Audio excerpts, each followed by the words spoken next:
बाज जो होता है ना, बाज, उसकी एक बड़ी प्यारी सी शायरी है। बाज एक एटीट्यूड वाला पक्षी होता है, उसमें बहुत एटीट्यूड होता है। वो कभी अपना घोंसला नहीं बनाता। उसको जब बोलते सारे पक्षी भाई घोंसला बना दे, बारिश होने वाली होती, बोले तब का तब देखा जाएगा। बारिश जब होती है वो बादलों से ऊपर उठ जाता है, बादलों को चैलेंज करते हैं लोग, क्या बिगाड़ लिया। तो अक्सर कई लोग बोलते हैं कि इसमें क्या हुआ, बादलों के पास वो शक्ति है, वो कर सकते हैं, वो उड़ सकते हैं। ऐसा नहीं है।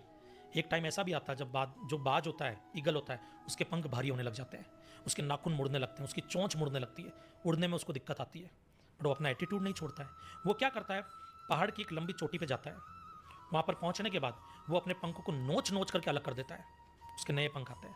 फिर वो अपने नाखूनों को पत्थर पे पटक पटक करके तोड़ देता है, नए नाखून आते हैं। और अपनी चोंच को पत्थर पे मार करके तोड़ देता है, नई चोंच आती है। और इस पूरे प्रोसेस में 6 महीने का टाइम लगता है। उसके बाद वो पहले जैसी उड़ान वापस से भरना शुरू करता है। तो तकलीफें उसकी ज़िंदगी में भी आई थी, उसने हथियार नहीं डाले थे, उसने किस्मत को दोष नहीं दिया था, उसने उसको चैलेंज की तरह एक्सेप्ट किया था और आज फिर लंबी उड़ान भरने लगा।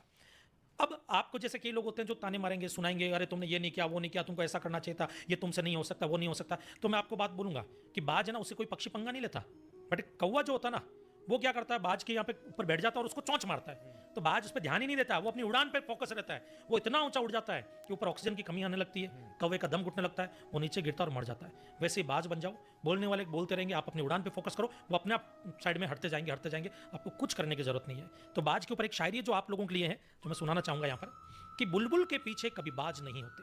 बाज जो बुलबुल होती है ना, वो एक खूबसूरत पक्षी होता है, सब पक्षी उसके दीवाने होते हैं, बाज नहीं होता है। कि बुलबुल के पीछे कभी बाज नहीं होते, बिन लड़े घुटने टेक दे वो कभी जांबाज नहीं होते।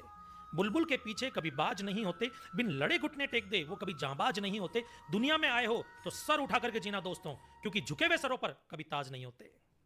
तो ये चीज़ हमेशा याद रखना आप, कि अगर आप चाहते हो दुनिया में आगे बढ़ना, राजा बनना, तो वो एटीट्यूड रखो, ना कि फेलियर वाला, कायर वाला। वो एटीट्यूड नहीं रखना, हमारे को टॉप क्लास का एटीट्यूड रखना कि हार तो हम कभी नहीं मान सकते, तो ही मंजिल मिलेगी।